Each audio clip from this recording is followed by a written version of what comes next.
Isang mapagpalang araw po sa inyong lahat. Ngayon po ay December 9, 2025, Martes, ng ikalawang linggo ng panahon ng pagdating ng Panginoon o Adbyento. Ang ating pong unang pagbasa at pagninilay sa araw na ito ay hinango mula sa aklat ni Propeta Isaías chapter 40 verses 1 to 11. Aliwin ninyo ang aking bayan, sabi ng Diyos. Aliwin ninyo sila. Inyong ibalita sa bayang Jerusalem na hinango ko na sila sa pagkaalipin pagkat nagbayad na sila ng ibayo sa pagkakasalang ginawa sa akin. May tinig na sumisigaw, ipaghanda ang Panginoon ng daan sa ilang, isang patag at matuwid na lansangan para sa ating Diyos.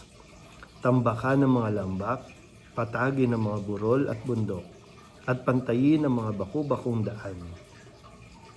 Mahahayag ang kaningningan ng Panginoon at makikita ng lahat. Siya mismo ang nagsabi nito. Magpahayag ka, ang sabi ng tinig. Ano ang ipapahayag ko? Tanong ko. Sumagot siya, ipahayag mo ang tao ay tulad ng damo. Sa kanyang buhay ay tulad lamang ng bulaklak sa parang.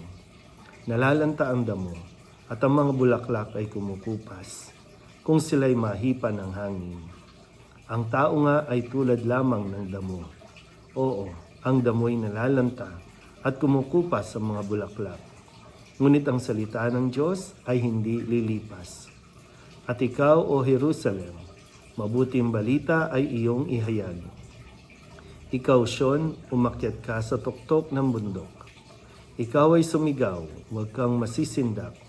Sabihin sa Huda, narito ang iyong Diyos.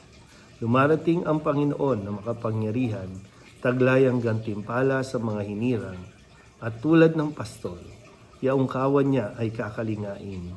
Sa sariling bisig, yaong mga tupay kanyang titipunin. Sa kanyang kandungan ay pagyayamanin, at papatnubayan ang tupang may supling. Ang salita ng Diyos. Muli po, isang mapagpalang araw sa inyong pong lahat.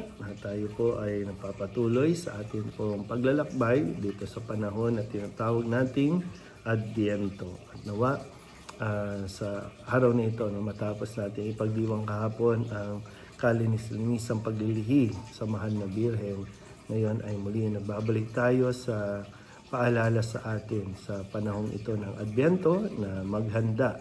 At bahagi ng paghahanda ay yung hindi lang yung ating sarili, although mahalaga na maihanda ang ating mga sarili, pero meron pa rin tayong paalala na meron din tayong kapwa, meron din ibang tao sa paligid natin, maaring pamilya, kaibigan, kaopisina, sa pamayanan na paalalahanan ang bawat isa. So, sabi nga, hindi lang tayo nabubuhay sa sarili lamang natin, kundi meron pa tayong, kumbaga, meron mga tao sa paligid natin.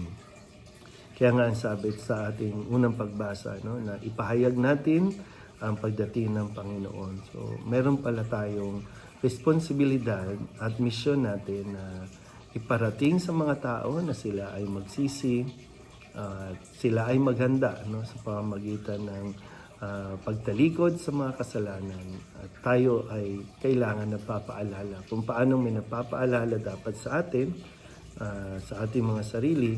Tayo din naman ay kailangan din napapaalala sa ibang tao, sa kung sino man ang ating pong naririnig. Kaya gamit ang social media, pahayag natin ang salita ng Diyos, ipaalala natin ang mga turo ng Panginoon, lalo pa sa panahon ngayon na maraming nakawan, korupsyon, pagpapahirap. Ito yung mga kailangan natin maabot ng mensahe ng ating Panginoon upang sila din ay maging matiwasay ang kanilang pamumuhay, dahil gaya nga ng narinig natin din, diba?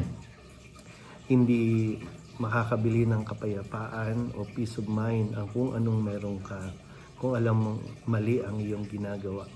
So, tanging sa paggawa ng mabuti, sa pagsunod sa mga utos ng Diyos, makakamtan natin ang kapayapaan na atin pong hinahanap.